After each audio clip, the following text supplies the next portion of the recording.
이번 시간에는 준비금 감액 제도에 대한 것을 하려고 하는데요. 요즘 언론에 여러분들 보셨겠지만은 감액 배당에 대한 문제가 그냥 문제가 아니고 사회 이슈로까지 사회적인 논란에까지 이르게 되었는데 처음에는 이 주제를 가지고 할 생각을 하지 않았어요. 그런데 있어 보니까 이게 굉장히 큰 이제 문제가 되고 이게 발생될 것 같다고 해서 이 주제를 선정해서 자료를 한번 만들어 봤습니다. 언론 보도에서 여러분들 알고 계시겠지만은 이게 감액 배당에 실제로 했던 기업들도 있고, 물론 대부분이 대기업이죠. 그리고 이제 준비하는 그 기업들이 있는데, 그게 금액이 뭐 몇십억이 아니라 몇백억이 아니라 몇천억이 돼요. 몇천억. 자본준비금을 이익잉여금으로 이체해서 감액 배당을 준비하는 그 업체가 이게 그 금액이 그냥 몇십억이 아니고 몇천억 이 정도 큰 금액이에요. 그 감액 배당에 대해서 받는 소득이 배당 소득이 아니라는 것이 이제 사회적인 그 논란이 된 겁니다. 뭐 여러분들도 아마 알고 있는 분들은 알겠지만 이제 우아한 형제 같은 것들 이런 기업들은 이익잉여금으로 이체한 금액이 5,300억. 그리고 자본준비금에서 이익잉여금으로 이체했다는 얘기는 그 이체된 금액만큼 감액 배당의 재원이 되는 겁니다. 그것을 이제 감액 배당으로 실제 지급한 금액이 이제 4,100억 정도 되고, 여러분들 잘 아는 이제 한미약품에서 인적 분할된 그 한미사이언스도 1,000억을 이익잉여금으로 이체했어요. 이익잉여금으로 이체했다는 얘기는 곧 얼마 안 가서 감액 배당을 이제 하겠다는 얘기입니다. 그리고 골프존 같은 경우에도 거기도 한 1,200 정도가 이익잉여금으로 이체했고, 그 다음 조선의 GY 홀딩스, 여러분들 뭐 이런저런 그 논란이 많죠. 거기에서도 지금 5,600억이 주발초가 발생이 됐는데, 이것도 아직은 자본잉여금에서 남아는 있습니다. 이익잉여금으로 이체는 하지 않았지만은 이것도 감액 배당의 그 재원이 되는 겁니다. 이와 같이 감액 배당이 몇십억이 아니라 몇천억 이 정도 대규모의 그 감액 배당을 하는데, 이것이 배당 소득에 해당되지 않는다? 왜 그런가? 그것이 여러분들 궁금하잖아요. 그죠? 그러면 이것에 대한 그 감액 배당 제도의 현 세법상에는 어떤 문제점이 있는지 이것도 한번 살펴봐야겠다고 싶어서 이 자료를 만들었습니다. 우선 감액 배당을 보려면은 상법에 관련된 규정을 알아야 됩니다. 그리고 이제 세법의 이제 규정을 알아야 되는데, 상법의 규정을 보게 되면은 상법 461조의 2에 보게 되면 이렇게 나와 있습니다. 자본준비금 및 이익준비금의 총액이 자본금의 1.5배를 초과하는 경우, 자본준비금 플러스 이익준비금 총액이 자본금의 1.5배를 초과하는 경우에는 그 자본준비금을 감액할 수 있다. 이익준비금 감액하는 건 이것은 다 잉여금에 대한 그런 배당이 되니까 이거는 문제가 없는데, 이제 문제는 자본준비금이죠. 자본준비금을 감액할 수 있다. 이것이 이제 2011년에 상법이 신설됐는데, 그러면 여기서 말하는 이 자본준비금이란 뭔가 이것을 알아야겠죠. 자본준비금에 대해서. 자본준비금이란 것은 회사는 자본거래에서 발생한 잉여금이 자본준비금입니다. 자본거래에서 발생한 잉여금을 이것을 자본준비금으로 적립해야 됩니다. 근데 이때 적립할 때는 이 적립의 한도가 없어요. 이건 강제적으로 자본거래에서 발생한 잉여금은 강제적으로 적립을 해야 됩니다. 다만 이건 한도가 없어요. 이익준비금은 한도가 있죠. 그죠? 한도가 있어요. 근데 자본준비금은 한도가 없습니다. 그리고 요건 이제 1항에 나와 있는 규정이고, 또 2항에는 어떻게 이렇게 나온 게 이런 게 있습니다. 합병 분할하는 경우, 그때는 이익준비금이나 법정준비금을 합병 등의 회사가 이제 승계할 수 있다, 이런 규정입니다. 그러니까 이익준비금하고 법정준비금을 합병회사, 신설회사 또는 존속회사가 이것을 승계할 수 있다는 얘기입니다. 근데 여기서 승계할 수 있다는 거지, 승계를 해도 되고 안 해도 되고, 즉 다시 말하면 강제 규정이 아닙니다.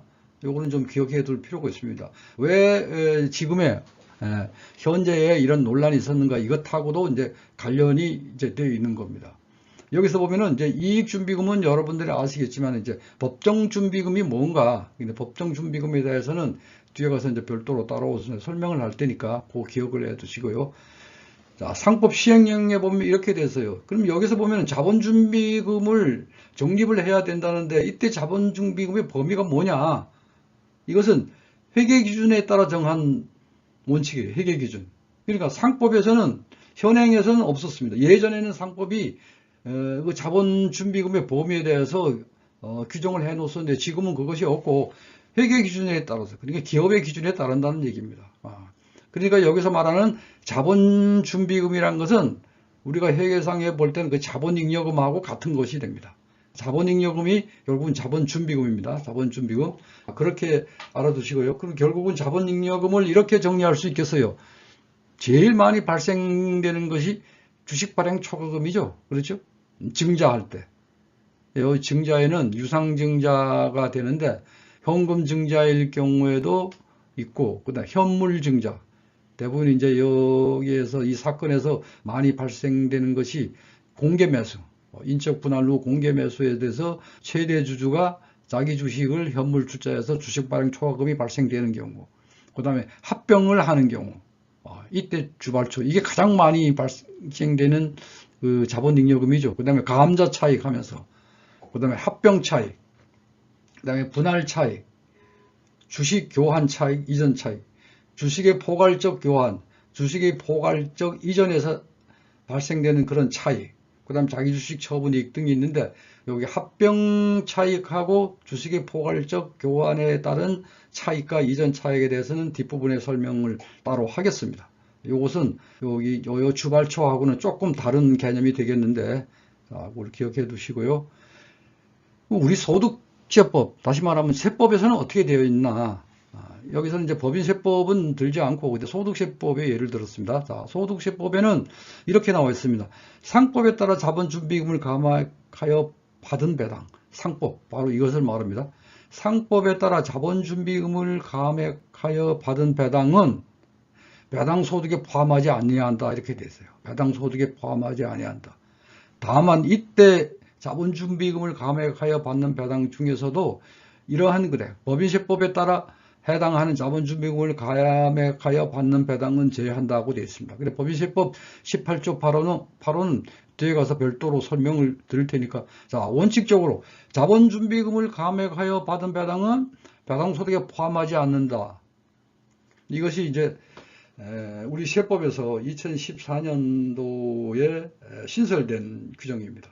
그러니까 상법이 2011년에 신설되었고, 거기에서 이제 3년이 지나서 이제 우리 세법은 이제 늦게 이렇게 들어왔는데, 자, 이 들어오는 과정에 있어서 이것을 시행하는 과정에 있어서 이 과세 당국이, 물론 이제 경제기획 재정부가 되겠죠. 기획재정부.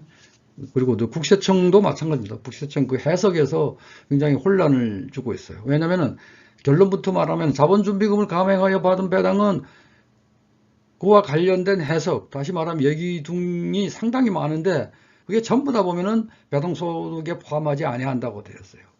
그런데 이것이 보면은 이 배당소득을 포함하지 않는다는 이 세법에 대한 그 취지, 세법을 이것을 신설할 때 상법의 규정을 받아들이면서 세법에서 왜 배당소득에 포함하지 않는다는 그 취지대로 했다면은 이것이 아마 문제될 것이 없었을 겁니다. 이것은 저 개인의 생각입니다. 그래서 이 문제에 대해서 제가 이제 원고지를 제 1부하고 2부로 나눠서 굉장히 긴 원고를 실제 사례를 들어가면서 이것이 상법과 그다음 현행 우리 세법상의 이거 문제점, 이거에 대해서 분석한 글이 있습니다. 이것이 아마 그 3.1인포마인에는 원고를 줬습니다. 엊그저께, 며칠 전에 그 원고를 넘겼는데 아마 그것이 이제 곧 나올 거고, 아마 그 국세신문에도 이것이 아마 그 이제 곧 발표가 될 겁니다.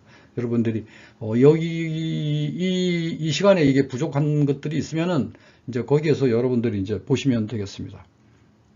준비금이란 것은 이제 상법상의 준비금이라 그랬잖아요. 예, 그리고 이 준비금의 감액 제도가 왜 이것이 신설이 됐는지 이 제도의 취지를 알아둘 필요가 있겠습니다.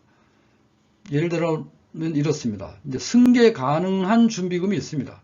자, 이익 준비금하고 법정 준비금. 자, 이익 준비금하고 법정 준비금. 이 법정 준비금은 가능해요.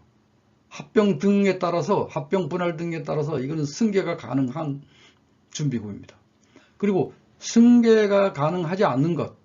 자, 여기서 임의준비금 또는 이월잉여금 같은 거는 이거는 합병이나 분할 등에 있어서 이거는 승계가 가능하지 않아요. 이건 상법에 그렇게 되어 있습니다.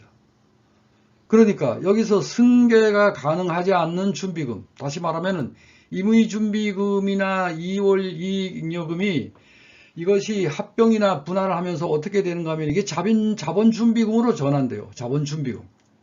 주식 발행 초과금이나 또는 합병 차익, 이것으로 전환됩니다.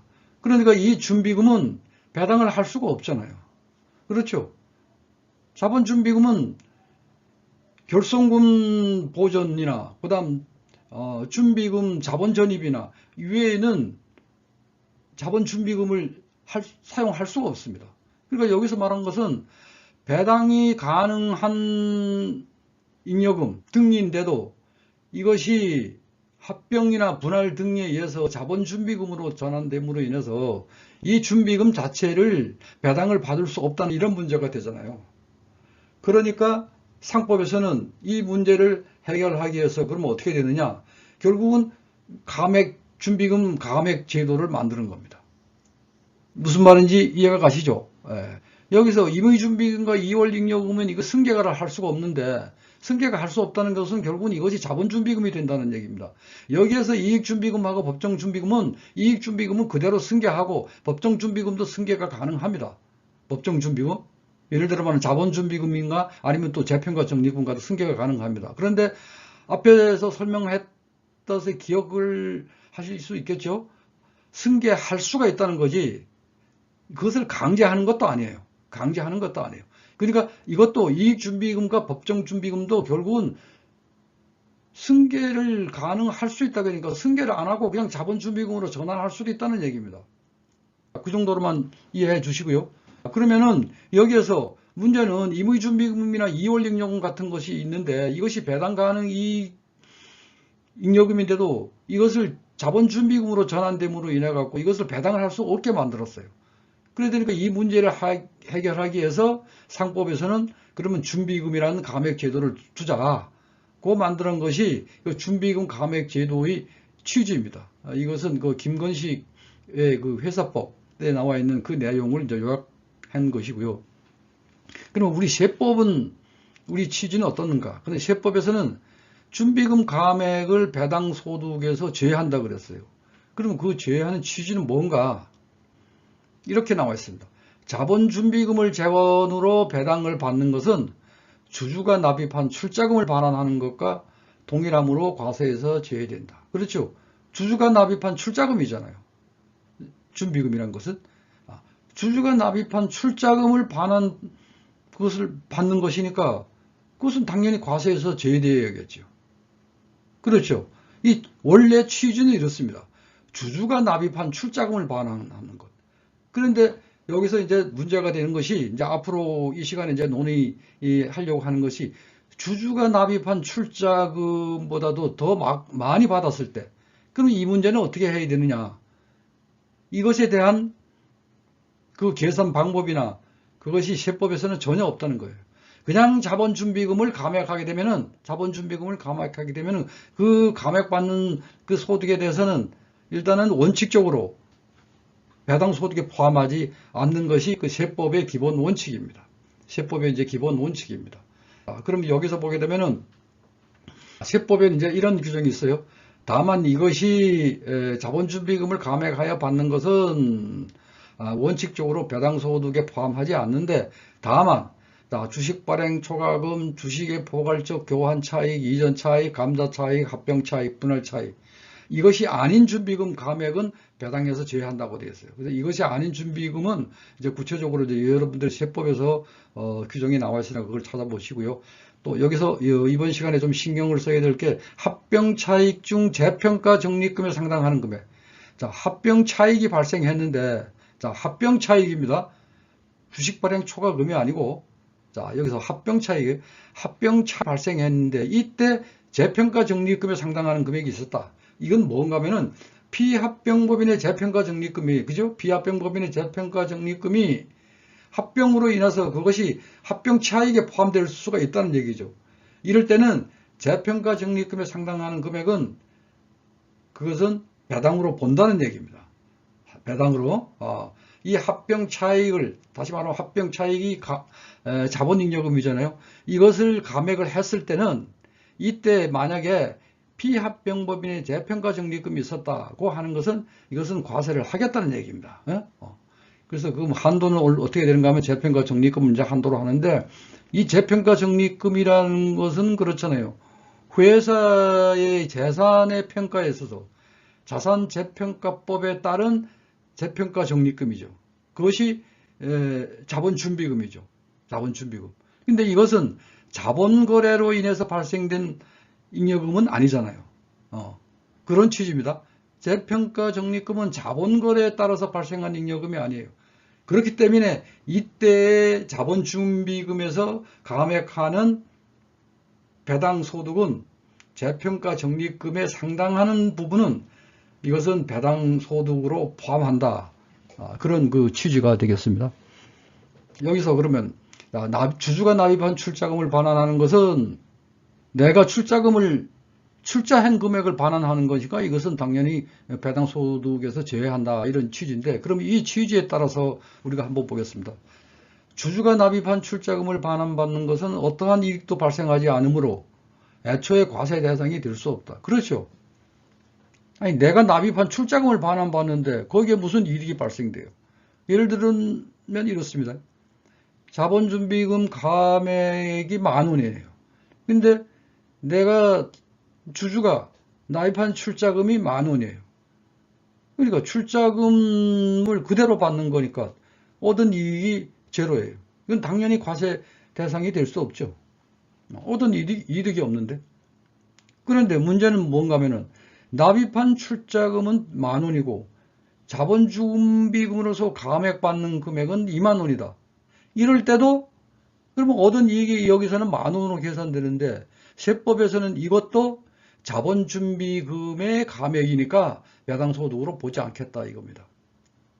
요 뒤에서 이제 바로 설명이 되겠습니다만은, 예를 들면 이렇습니다. 자본준비금 감액은 10,000원인데 내가 납입한 출자금이 없어요. 제로. 제로면은 얻은 이익이 10,000원이 돼야 될 거 아니에요?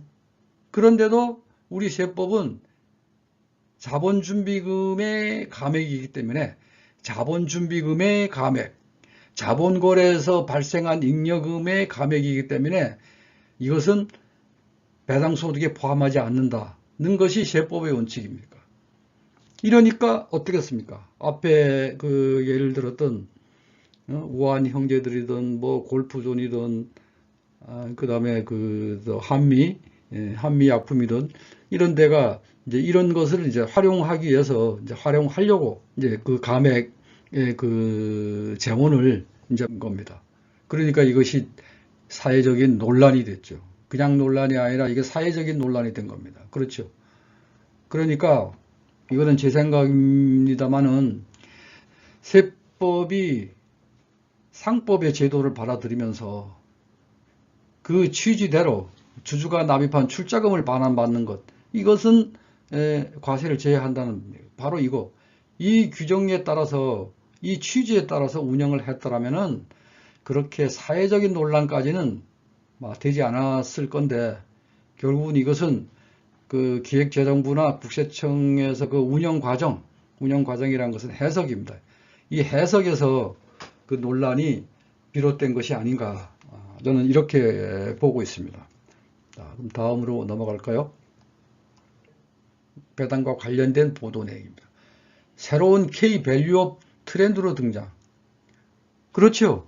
아니, 몇천억을 감액 배당하면서 그것이 소득세를 한 푼도 물지 않고 소득세를 한 푼도 내지 않는다는데 이게 그 주주로서는 그렇죠? 주주로서는 이게 얼마나 반가운 소리겠어요. 이건 엄청난 거죠. 그러니까 이제 이런 보도까지 이제 나오게 됐습니다. 그래서 보도에 따르면 이래 됐습니다. 올해 자본준비금 감액 배당과 관련된 안건을 상정한 곳은 126곳이다. 굉장히 많네요. 이는 지난해의 2배 수준이다. 감액 배당은 대주주의 조세 회피 수단으로 활용된다. 자, 한편으론 그렇습니다. 그죠? 감액 배당은 조세 회피 수단으로 활용된다. 그러니까 문제를 제기를 이제 한 거죠. 그러니까 기재부에서는 이제 이렇게 나온 거죠. 감액 배당이 이슈가 되는 만큼, 쟁점이 되는 만큼 객관적으로 현황을 파악하고 있는 중이다. 그래서 이제 근래에는 기재부에서 이것을 어떻게 해결할 것인가 하고 아마 고민하고 있는 것 같습니다. 여러 그 전문가들의 의견을 들으면서 이제 준비를 하고 있는 거죠. 그런데 세법에서는 이 감액 배당과 관련해서 한 3차례 정도의 그 세법 개정이 있었어요. 물론 소득세법도 조금 있었지만은 법인세법은 이제 더 있었는데, 그러니까 지금까지 이것이 감액 배당이 들어온 지 지금 한 11년째가 되는데, 그럼 11년 동안 조금씩 보완은 돼 있지만은 완벽하지 않은 겁니다. 그러니까 계속 현재에도 바로 이제 이런 그 보도 내용이 나왔다는 얘기가 되겠습니다. 그러면은 이 감액 배당을 좀 이해하기 위해서 가장 흔하게 발생되는 합병에서 발생되는 자본준비금의 감액 배당에서 알아보겠습니다. 여기서 합병에서 발생된 자본준비금이라는 것은 이것은 주식발행 초과금을 말하죠. 합병에서 주식발행 초과금을 말하는 겁니다. 자, 이것에 대해서는 감액 배당에 대해서 설명을 하겠는데, 우선 그 합병의 한번 요건을 전체적으로 한번 보겠습니다. 자, 합병법인이 있고 피합병법인이 있는데 액면가액이 이렇게 나와 있고 발행주식 총수가 나와 있고 주당평가액이 이렇게 나와 있습니다. 합병법인은 만원, 피합병법인은 8만원. 그러면 합병 비율이 어떻게 됩니까? 합병 비율이 1대8이 되죠. 1대8. 8이 합병 비율이 됩니다. 자, 1대8입니다. 그러니까 합병법인과 피합병법인의 재무상태표를 보게 되면은 자산 부채가 나와 있고 자본금과 재평가 적립금, 이익준비금, 이익잉여금 나와 있고, 자, 피합병법인 자산 부채가 나와 있고 자본금 주발초가 나와 있고 재평가 적립금. 자, 재평가 적립금을 요게 파랗게 해놓고 이제 체크를 했어요. 그만큼 여기서 여러분들이 기억을 하고 있으라는 얘기입니다. 피합병법인의 재평가 적립금이 15억이 있습니다. 피합병법인. 합병법인의 재평가 적립금은 이건 의미가 없습니다. 이 감액 배당에서는. 자, 피합병법인의 재평가 적립금이 15억 있어요. 왜? 이 15억이 합병이 되면 어떻게 되죠? 주발초로 변경이 되거나 전환이 되거나 아니면 합병 차익이 되거든요. 그럼 그것을 감액 배당의 재원으로 활용할 수 있잖아요. 그랬을 때는 이 재평가 적립금을 어떻게 할 것인가? 바로 이것을 얘기하려고 그런 겁니다. 자, 피합병법인의 재평가 적립금이 15억이 있다. 이렇게 보시고요. 다음을 보겠습니다. 여기서 보게 되면은 우선 합병 회계를 보겠습니다. 합병 회계. 다시 말하면 합병법인이 합병하게 되면 합병 회계를 해야 되잖아요. 그죠? 합병 회계 되면은 자산과 부채, 요거는 피합병법인의 자산과 부채죠. 자, 그리고 1대8로 합병에 대해서 계산하게 되면 이와 같이 계산이 나옵니다. 자, 증가한 자본금이 20억이 나오고 주발초가 60억이 나와요. 그리고 이쪽 차변에는 이제 영업권이 발생되고, 자, 합병 회계에서 자, 주발초가 이렇게 나옵니다. 이 주발초는 뭐죠? 이 자본준비금이죠. 자본준비금면서 이 시간에 하는 감액 배당의 쟁원이 됩니다. 자, 60억이 감액 배당의 쟁원이 됩니다. 그럼 합병 후 존속법인의 회계, 합병 후 존속법인 회계는 자산 부채. 이 자산 부채는 어떻게 나온 그 금액입니까? 합병법인하고 피합병법인의 자산 부채를 합친 금액이죠.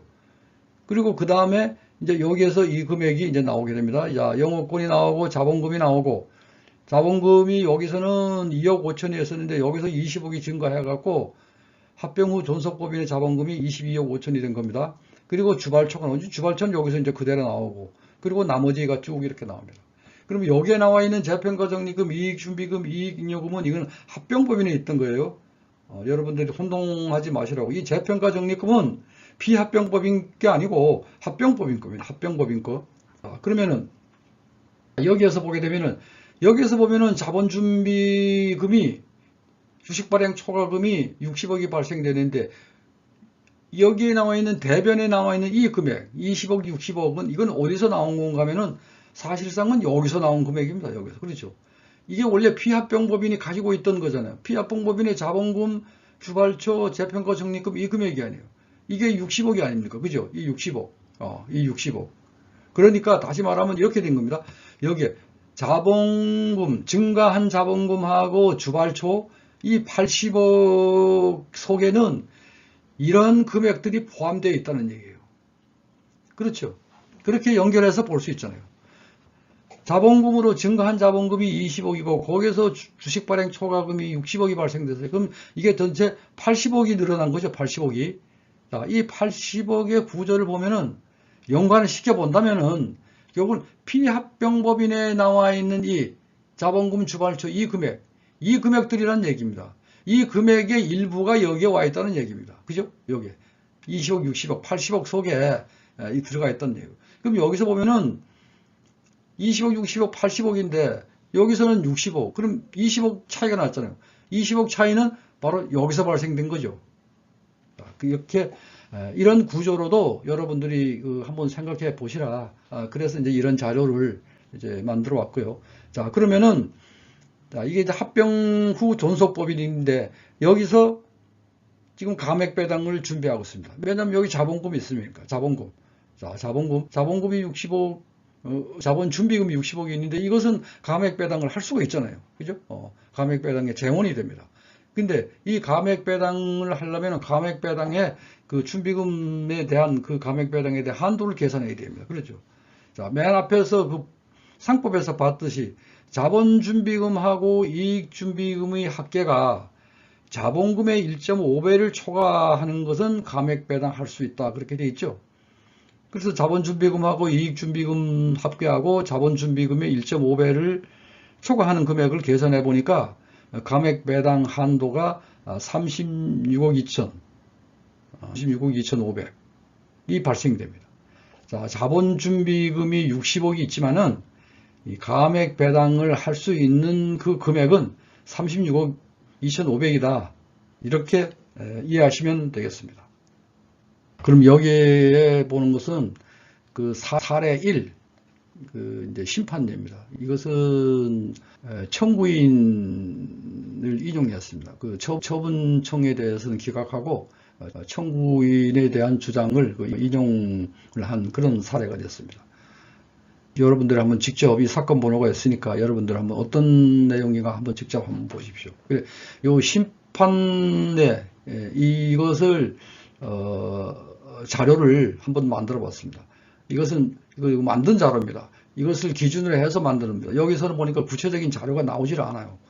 아무리 찾아도 찾을 수가 없었습니다. 그래서 만들어 봤는데, 자, 좀 전에 봤던 그 합병 관계, 자, 합병에서 합병 후 존속법인까지 나왔습니다. 그리고 감액 배당할 재원까지 나왔어요. 그런데 이 회사는 어떻게 된 회사인가 하면은 이런 회사예요. 합병법인이 피합병법인의 주식을 100% 보유하고 있어요. 100% 보유. 그러니까 모자 관계죠. 합병법인하고 피합병법인의 관계가 모자 관계예요. 모자 관계. 합병법인이 피합병법인의 주식을 100% 보유하고 있었어요. 이런 관계에서 합병을 했어요. 1대8로 합병을 했다는 얘기입니다. 자, 합병 비율이 1대8이에요. 1대8로 합병을 했다는 얘기예요. 그러면 어떻게 되는가 하면 합병 후 주식수는 이와 같이 됩니다. 여기는 어떻게 돼요? 자기 주식이 되죠. 여기서도 여기 주식을 여기도 발행 교배했으니까. 그러니까 여기는 어떻게 된가 하면은 주식수가 40만 주가 되면서 총계 50만 주. 그래서 자기 주식 지분율이 80%가 돼요. 자, 이와 같은 합병일 때 어떻게 됐습니까? 합병법인의 가불병정은 주식수가 변동이 없죠. 그렇죠? 그런데 여기에 대해서 이제 감액 배당을 이제 한다는 얘기입니다. 이와 같은 상태에서 합병 후 이와 같은 상태에서 감액 배당을 아까 얼마나 그랬죠? 36억 뭐 얼마나 그랬죠? 36억 2,500인가? 이것을 감액 배당을 한다는 얘기예요. 그런데 자기한테 감액 배당을 할 수는 없잖아요. 그러니까 결국은 여기 자기 주식 이것을 제외하게 되면은 결국은 지분율은 이렇게 됩니다. 이렇게 된다는 얘기예요. 이렇게 된다. 갑을병정한테 이렇게 배당한다는 얘기입니다. 얼마를? 36억 2,500을 지분율에 따라서 이만큼 배당한다는 얘기예요. 이 금액이 배당소득으로 보지 않는다는 얘기입니다. 이 금액을 현행 세법은 이 금액을 배당소득으로 보지 않는다는 얘기예요. 여기에서 여러분들이 이제 좀 참고를 하셔야 될 것이, 자, 이것은 합병법인과 피합병법인이 100% 모자 관계라고 그랬어요. 근데 우리 세법에 보게 되면은 이게 모자 관계에 있을 때는 적격 합병 요건을 갖추지 않아도 적격 합병 요건으로 봅니다. 무슨 얘기하면은 주식을 발행하지 않아도, 우리가 주식을 발행을 하려면은 합병 대가가 전체 주식의 80% 이상이 주식으로 발행해야 되잖아요. 뭐 이런 등등의 요건이 있잖아요. 적격 합병 요건. 그러니까 주식을 발행하지 않아도 적격 합병 요건으로 본다는 얘기예요. 그래서 실무에서는 대부분이 어떻게 되는가 하면은 합병에 있어서 이게 모자 관계에 있을 때는 그냥 1대0 합병입니다. 다시 말하면 무증자 합병. 무증자 합병이라는 것은 합병 신주를 발행하지 않는다는 얘기죠. 그렇죠. 신주를 발행하게 되면 증자가 되는데 자본금이 늘어나잖아요. 그죠? 근데 합병 신주를 발행하지 않는다는 얘기예요. 그게 무증자 합병이에요. 이런 모자 관계에 있는 회사는 실무적으로는, 실무적이라는 말은 좀 그렇습니다만은, 실제 상관행, 여러분들이 전자공시에 가서 한번 쭉 보십시오. 거의 대부분이 무증자 합병을 하게 됩니다. 그런데 여기는 무증자 합병이 아니라 그냥 있는 그대로 합병을 했어요. 그러면은 무증자 합병을 한 경우하고, 자, 그대로 합병한 경우하고 어떤 문제가 발생되는가, 이 차이를 한번 비교해 보려고 합니다. 자, 분명히 여기서 36억 2,500 전부 다 배당 소득에 제외되는 겁니다. 그런데 이것을 합병 신주 발행이 아닌 무증자 합병을 하게 되면 회계 처리가 이렇게 돼요. 자산과 부채는 이거는 변동이 없을 테고, 자, 이것도 변동이 없죠. 왜냐면은 이거는 합병법인에 있는 자본금, 재평가 적립금, 이익준비금, 이익잉여금이니까. 이건 왜 신주를 발행 안 했으니까 주식 발행 초과금도 발생되지 않고 자본금이 증가하지도 않고 이렇게 되잖아요. 다른 거는 변동이 없죠. 다시 말하면 자산과 부채만 이전되고 신주를 발행하지 않았으니까 전혀 변동이 될 수 없죠. 그래서 직접 회계 처리를 해보면은 합병 차익이 60억이 발생됩니다. 좀 전에는 어땠습니까? 주식 발행 초과금이 60억이 발생됐죠. 근데 이게 무증자 합병을 하게 되면 합병 차익이 60억이 발생돼요. 자, 이게 무슨 의미가 있나? 이게 중요합니다. 자, 합병 차익이 60억 발생돼요. 주식 발행 초과금도 자본준비금이고 합병 차익도 자본준비금입니다. 그런데 자, 피합병법인의 재평가 적립금이 15억이 있다 그랬어요. 15억이 재평가 적립금이 있었어요. 자, 주식 발행 초과금일 때는 어떻게 됐어요? 이 재평가 적립금은 완전히 무시되고, 그리고 36억 2,500을 다 배당소득으로 제외했어요. 무증자 합병일 때는 어떻게 돼요? 이 합병 차익의 60억을, 다시 말하면 합병 차익도 주식 발행 초과금과 똑같이 자본준비금이기 때문에 감액 배당을 할 수가 있습니다. 그런데 어떻게 돼요? 재평가 적립금이 있을 때는 재평가 적립금에 대해서는 우리가 배당소득으로 본다는 얘기입니다. 다시 말하면 배당소득에 제외하지 않는다는 얘기입니다. 배당소득에 제외하지 않는다는 얘기예요. 그래서 무증자 합병일 때 합병 차익을 직접적으로 계산해 보면은 이와 같이 무증자 합병일 때는 합병 차에서 이제 과세되는 부분이 이렇게 계산이 되는데, 결론부터 볼까요? 자, 합병 신주를 발행해서 나온, 다시 말하면 주식 발행 초과금에 대한 감액 배당일 때는 36억 2,500이 전부 다 과세 제외된다 그랬어요. 그런데 무증자 합병일 때는 재평가 적립금에 상당하는 부분은 이걸 과세를 해야 돼. 그죠? 이거는 과세가 돼야 돼. 그리고 그 나머지만 과세 되는 거예요. 그러면 이 결과로서 보면 어떻겠습니까? 무증자 합병을 하지 않고 이렇게 합병하는 게 나을 거 아니에요. 왜냐하면 여기는 36억 2,500이 전부 다 과세 제외되는데 여기서는 재평가 적립금에 상당하는 금액은 과세가 되고 나머지만 과세 제외되는 거예요. 그러면 누구나 봐도 무증자 합병을 하지 않고 이렇게 할 거 아닌 거예요. 이 사례 2가 바로 이런 쟁점, 이 문제가 있었던 겁니다. 다시 한번 자세히 보겠습니다.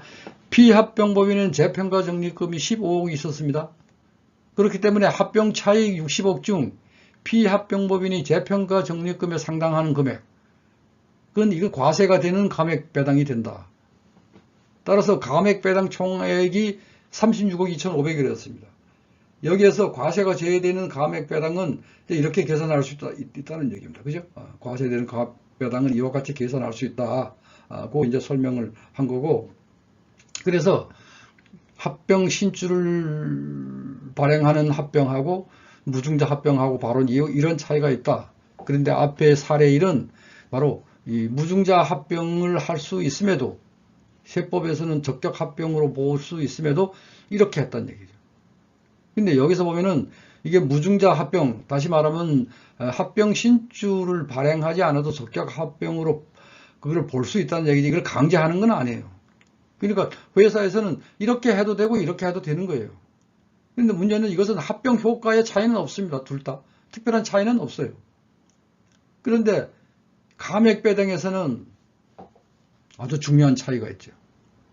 그러니까 이런 것들을 과세당국, 기획재정부도 그렇고 국세청 해석도 그렇고 이런 것을 예측을 못한 거예요. 이런 것을 예측을 못한 거예요.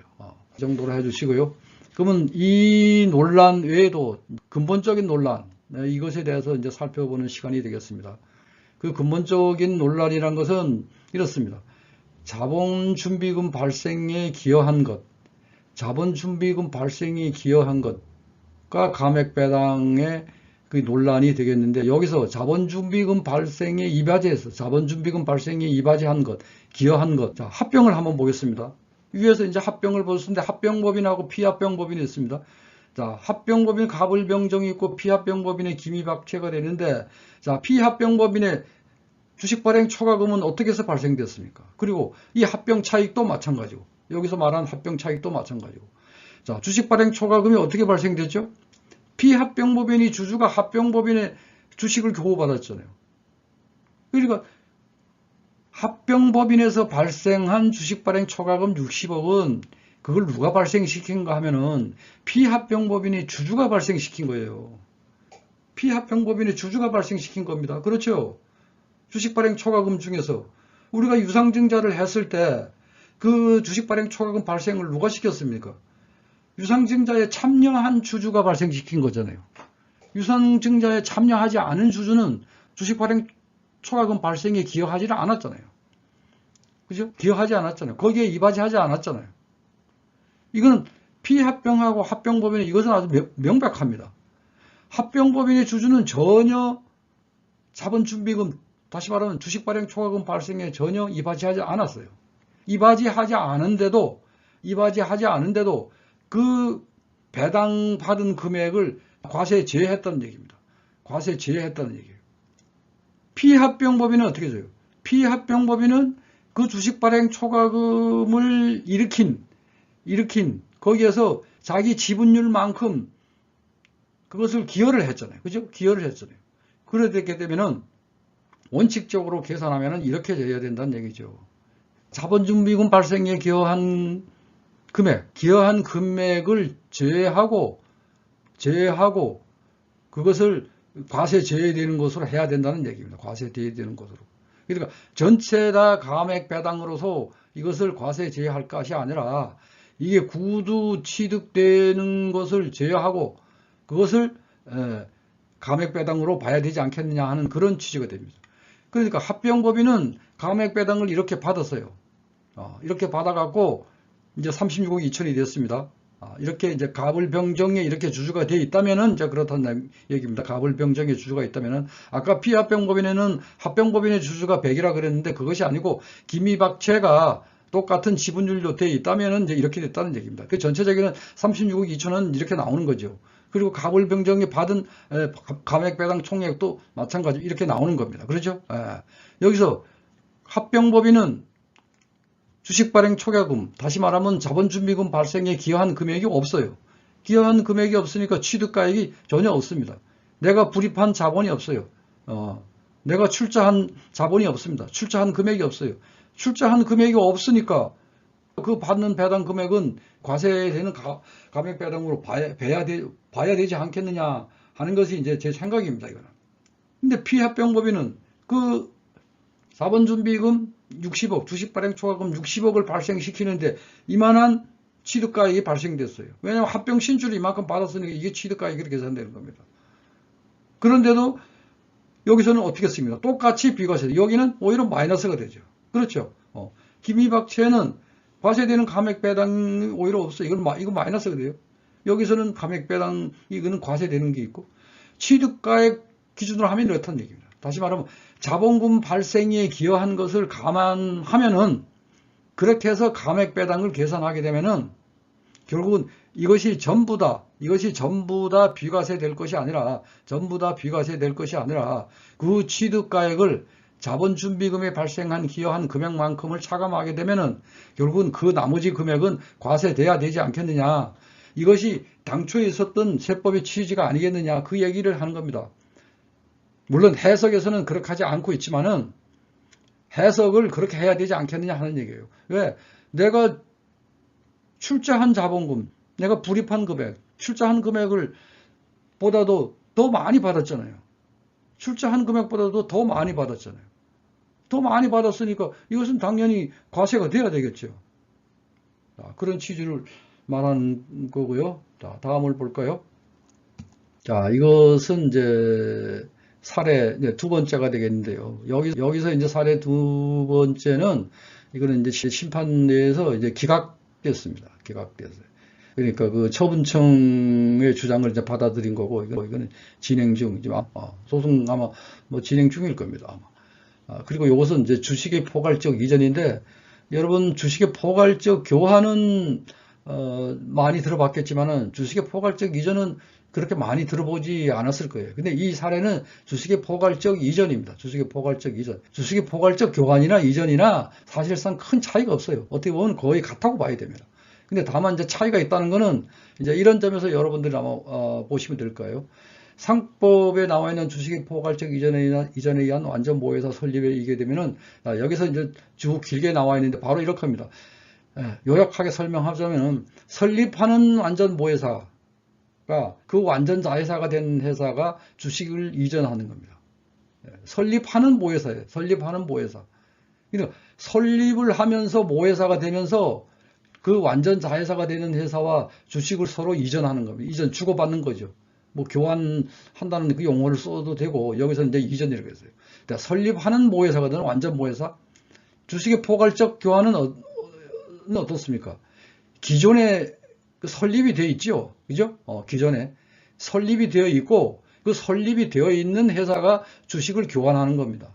근데 이거는 설립을 하면서 설립함과 동시에 그 설립하는 회사가 모회사가 되고 또 다른 회사는 그 자회사가 돼서 주식을 서로 교환하는 바로 그런 차이입니다. 그러니까 설립하면서 동시에 주식 발행 초과금이 발생된 겁니다. 그러니까 이게 주식의 포괄적 교환하고는 좀 다른 겁니다. 바로 이것을 이용하고 활용한 것이 이제 심판례가 되겠습니다. 바로 이것이 조선의 GY 홀딩스인가 바로 그런 케이스예요. 설립과 동시에 주식 발행 초과금을 얼마라고 그랬습니까? 그때 2천 얼마요? 2,600억이라고 그랬어요? 5,600억. 설립과 동시에 주식 발행 초과금이 5,600억이 발생됐어요. 무엇을? 바로 이것을 주식의 포괄적 그 이전에 이 상법에 이것을 이제 활용한 거죠. 이렇습니다. 이것을 이제 분개해 보면은 이렇게 돼요. 자, 합병에서 나온 자료를 그대로 이용하게 되면은 합병과 주식의 포괄적 교환하고 이전은 유사하다 그랬습니다. 유사한다는 것보다도 사실 그 동일합니다. 왜냐하면 합병 가액하고 주식의 포괄적 교환 가액이 이제 같은 가액으로 평가되니까. 그러면 주식의 포괄적 교환 이전에서 포괄적 교환 또는 이전을 하게 되면은 이와 같은 회계 처리가 되겠습니다. 회계 처리 과정으로 보면은 주식을 발행했으니까 자본금이 증가할 거고 시가대로 발행했으니까 주식 발행 초과금이 발생돼요. 그래서 이제 80억이 되는데 이 80억의 상대 계정 과목은 뭐가 됩니까? 이쪽에서는 투자 주식이 되죠. 아니면 종소기업 주식이라든가, 뭐 종소기업 주식, 그죠? 요거 이해하시겠죠? 합병일 때는 여기서는 어떻게 돼요? 여기서는 합병일 때는 자본금하고 여기서는 자산 부채가 왔잖아요. 자산 부채. 여기서는 주식의 포괄적 교환 이전은 주식만 이전하니까 여기서는 자산 부채가 발생되지 않죠. 합병은 자산과 부채가 합병법인으로 이전되잖아요. 주식의 포괄적 교환과 이전은 어떻습니까? 자산과 부채는 자회사에 그대로 남아 있어요. 그리고 주식만 이전이 돼요. 그러니까 여기서는 자산과 부채라는 이런 계산 과목이 발생되지 않습니다. 여러분 그 합병과 주식의 포괄적 그 교환 이전의 차이에 대해서 여러분들도 공부를 좀 더 하시고요. 그러니까 뭐 늘 하는 얘기지만은 이게 자본거래라는 것은 기본적으로 합병에 대한 개념이 잘 이해가 되어 있어야 된다 그랬어요. 그리고 또 합병 분할, 분할에 대한 개념이 되어 있어야지만이 합병 분할에 대한 이해를 할 수 있죠. 분할에 대한 개념이 잘 안 잡혀 있는데 합병 분할을 어떻게 바로 하게 됐어요? 그렇게 되지 않습니다. 모회사가 주식을 발행했을 때, 신주를 발행했을 때, 이제 이런 현상이 발생되고, 그러면 모회사가 주식의 포괄적 교환 이전 후에는 어떻게 되니까? 자산부채. 이 자산부채는 어딘 거죠? 이거는 모회사 거죠. 자회사 거는 자산부채가 넘어오지 않는다 그랬어요. 이거는 모회사 겁니다. 자, 요 자본금은 모회사의 자본금은 2억 5천 있었고 여기 증가 자본금이 20억 있었어요. 그러니까 자본금이 22억 5천 되고 그리고 여기 주식 발행 초과금이 60억이 되고 이 구조로 보면 어떻습니까? 이 구조로 보게 되면 이 구조로만 보면은 어떤 현상이 나오는가 하면은 합병하고 똑같아요. 바로 여기는 합병하고 똑같아요. 다른 거는 바로 이거죠. 이겁니다. 그래서 주식의 포괄적 교환의 이전도 똑같이 주식 발행 초과금 60억이 발생돼요. 60억이 발생됩니다. 그러니까 이런 면으로 보게 되면은 합병과 뭐 이건 동일한 겁니다. 같은 겁니다. 같은 거. 자, 그렇게 일단 이해를 해 주시고요. 자, 여기서 자본준비금의 감액은 합병과 다를 것이 없지만 자본준비금의 감액은 합병과 다를 것이 없지만은 합병과 다른 점은 주식의 포괄적 교환 또는 이전 차익을 초과하는 경우.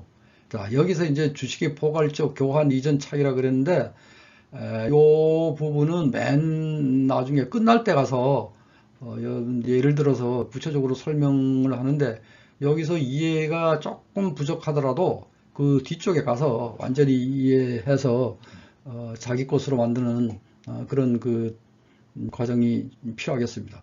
자, 중요한 것은 주식의 포괄적 교환 차익, 이전 차익을 초과하는 감액 배당 상당액은 이거는 배당 소득, 이제 과세된다는 겁니다.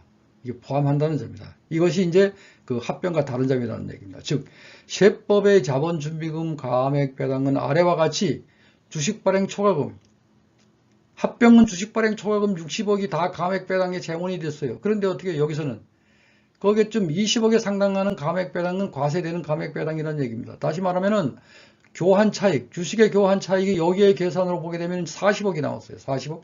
이 40억은 배당 소득에서 제외하는데 이 40억을 초과하는 20억은 과세되는 감액 배당으로 본다.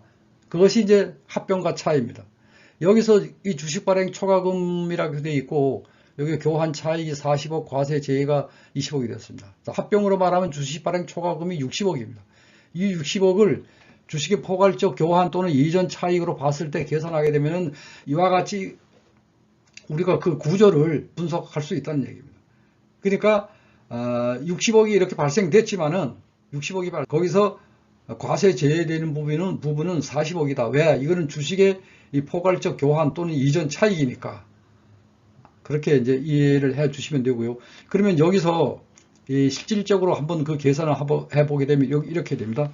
자, 합병에서의 60대 감액 배당이 36억 2,500이라고 그랬죠. 이것은 무슨 말인가 하면 60억 중에서 20억 36억 2,500을 감액 배당할 수 있다는 얘기입니다. 이것도 똑같은 얘기입니다. 똑같은 얘기예요.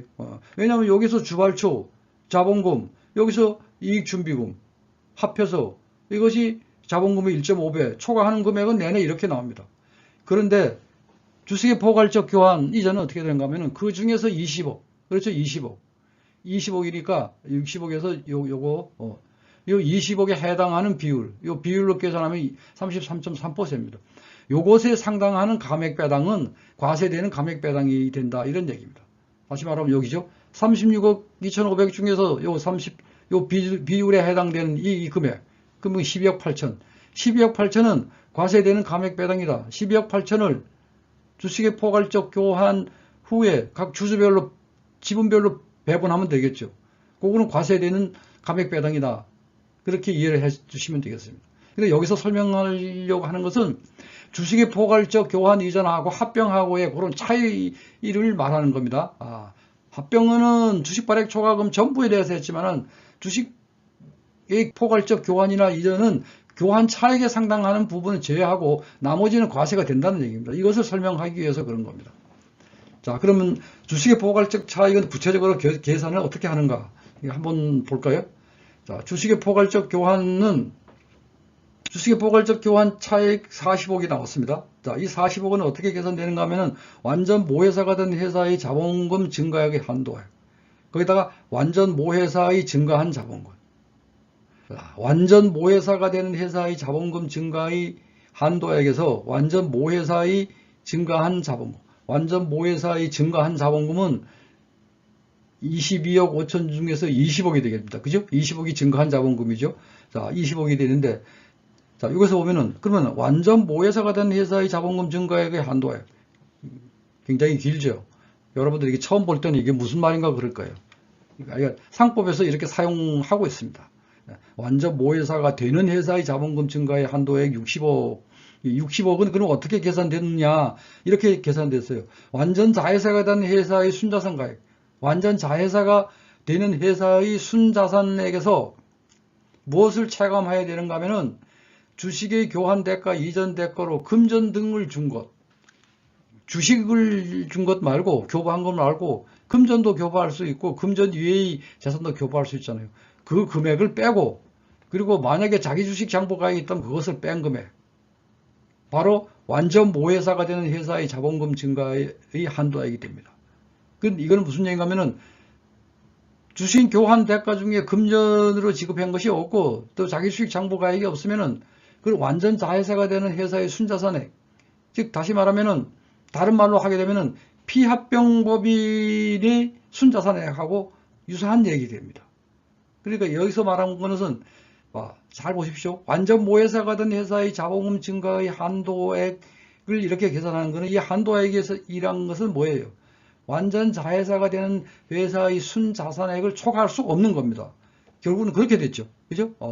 완전 자회사가 된 회사의 순자산액을 초과할 수 없는 것이 바로 완전 모회사가 되는 회사의 자본금 증가의 한도액.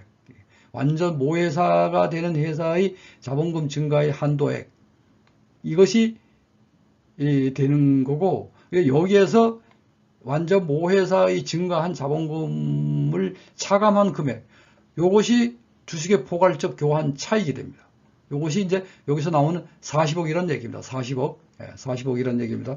그 구조를 굳이 분석하자면은 이런 관계가 된다는 그 얘기를 하고 있는 겁니다. 이 정도 되면은 어느 정도 이제 정리가 된 것 같은데, 분들이 이 짧은 시간에 이 모든 것을 다 이해하기는 아마 어려울 겁니다. 그리고 이것이 이제 여기서는 이제 가장 그 보편적으로 발생되는 이 부분에 대해서만 그 이제 설명을 이제 한 건데, 이것 외에 다른 이제 복잡한 그런 것도 많이 있습니다. 그것을 하려면은 시간이 너무 많이 걸리고요. 그리고 그것을 여기서 일일이 다 한다는 것도 이 이 자료를 보는 여러분들이 아마 이해가 이제 금방 안 되는 건데, 그러지 않아도 이해가 안 되는데 그것까지 다 하게 되면은 이게 도대체 무슨 말인지, 그렇게 되면은 이것이 아무런 그런 효과가 없잖아요. 효과가 없는데 그런 이 자료를 만들어서 뭐 하겠습니까? 이렇게 된 걸 알아주시고, 이제 어느 정도 이제 그 정리가 돼 가는 면에서 이것을 설명을 할 것 같으면은, 결국 이제 개인주주와 법인주주 간의 이제 감액배당의 불일치다. 여기서 감액배당은 이제 비과세되는 배당을 말한 겁니다. 세법에 원칙적으로 개인주주와 법인주주 간에, 개인주주든 법인주주든 간에 차이가 없어야 되는 것이 세법의 기본 원칙이죠. 그죠? 기본 원칙이죠. 개인주주를 해갖고 배당소득세를 과세하고, 아니면 법인주주를 해서 과세를 하지 않고, 이러면은 그거는 서로가 세법에 그 기준을 지키지 않는 것이 됩니다. 그래서 지금 이 같은 경우에 보게 되면은 결국 이제 개인주주와 법인주주의 감액배당의 차이점은, 법인주주는 장부가액을 초과하여 받는 감액배당은 과세되는 감액배당으로 본다고 한 것이 이제 개인주주와 법인주주의 차이점입니다. 개인주주는 이 장부가액을 초과하여 감액받는 배당에 대해서는 과세가 된다 안 된다 하는 것이 없어요. 근데 법인세법은 장부가액을 초과하여 받는 것은 감액배당으로 본다고 되어 있어요. 이것도 이제 처음에 도입할 때는 이것이 없다가, 이것은 개정된 지가 얼마 안 돼요. 이것도 꽤 오랜 시간이 지나서 법인주주는 장부가액을 초과하여 받는 감액배당을 과세되는 배당으로 본다 해갖고 차이가 있는데, 이 개인주주는 장부가액을 초과하여 받는 감액배당 과세된다는 이런 규정이 아직까지도 없습니다.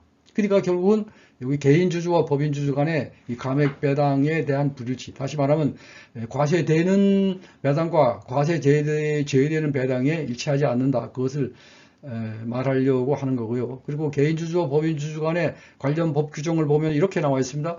개인주주는 배당소득의 범위에 해갖고 자본준비금을 감액하여 받는 배당은 배당소득에 포함하지 아니한다고 되어 있습니다.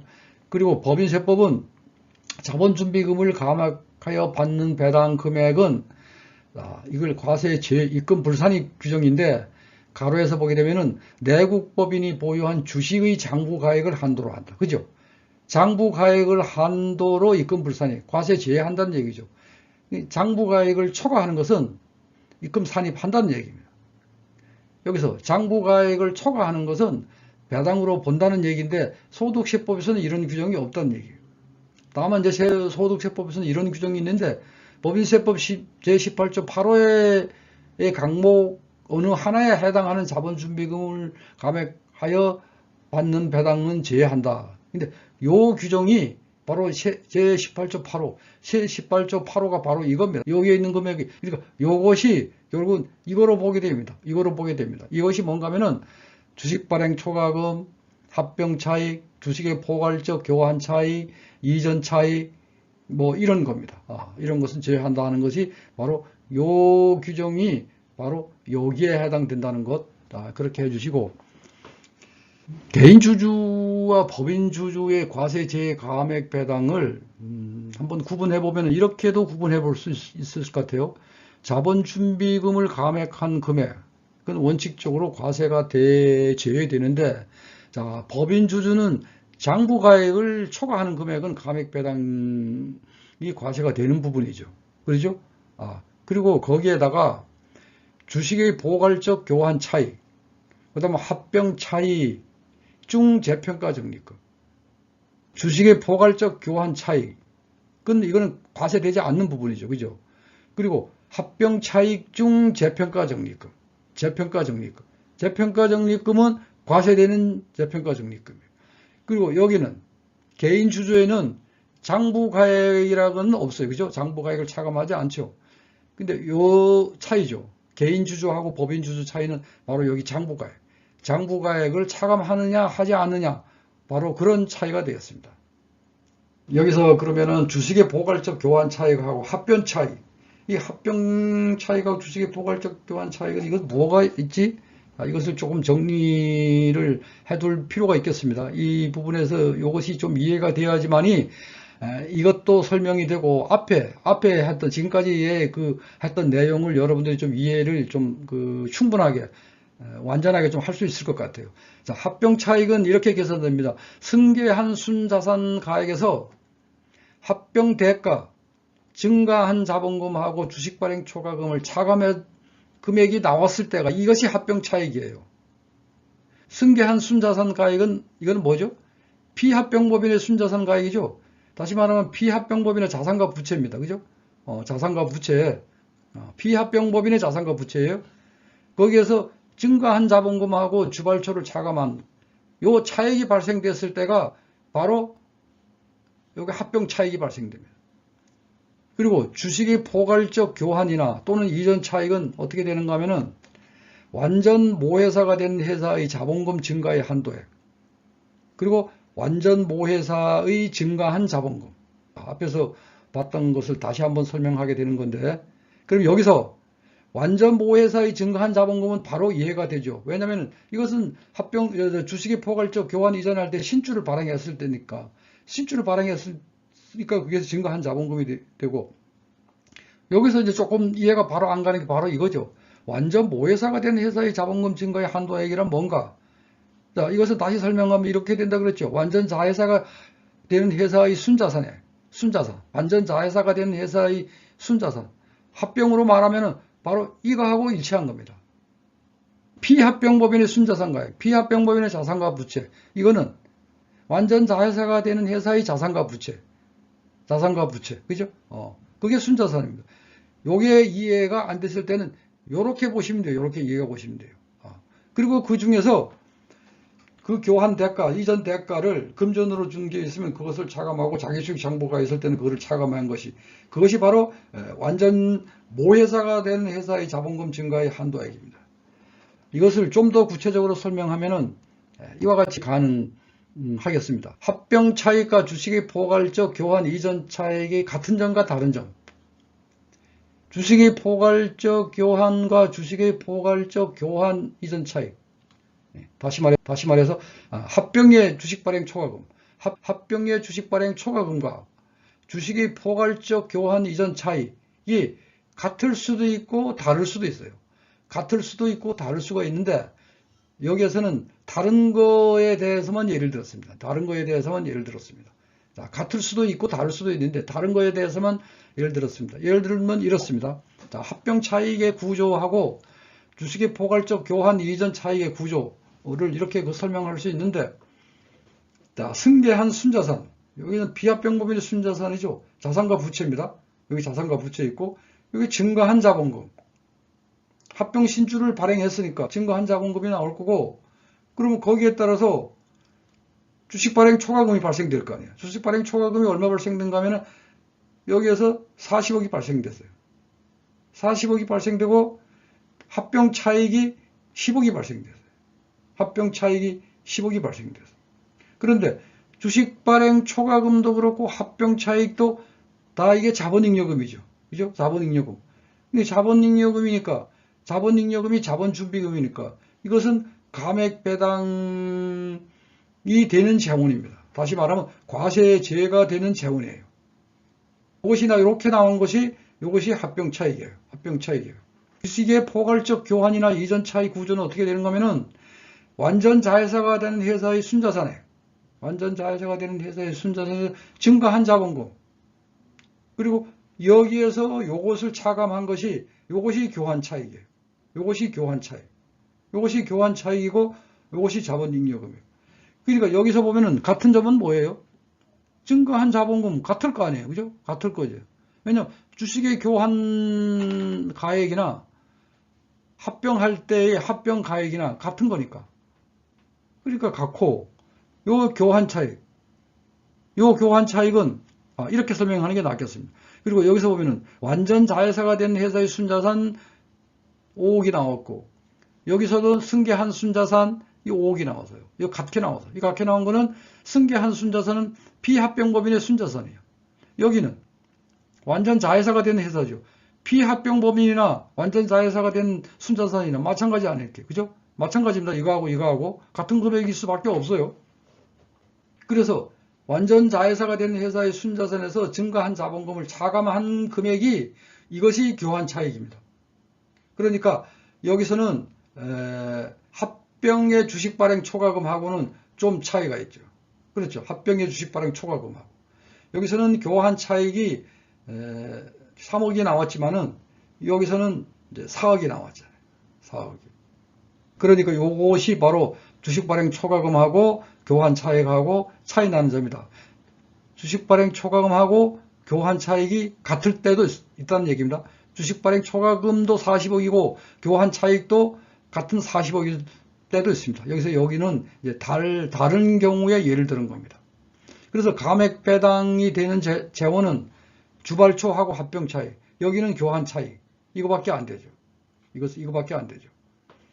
그러면 여기서 보면은 완전 모회사의 자본금 증가 한도액, 완전 모회사의 자본금 증가 한도액은 단순하게 계산하게 되면 완전 자회사가 되는 회사의 순자산, 그러니까 순자산을 초과할 수 없다는 얘기입니다. 자본금 증가의 한도액은 완전 모회사가 되는 자본금 증가의 한도액은 완전 자회사가 되는 순자산액을 초과할 수 없다. 이렇게 그냥 간편하게 이해를 해도 되겠습니다.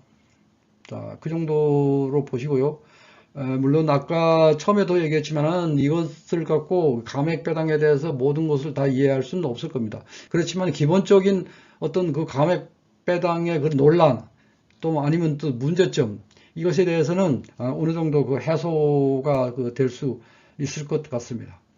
이 시간으로서 이 부분에 대해서는 이것으로 감액배당에 대한 그 설명은 마치겠습니다.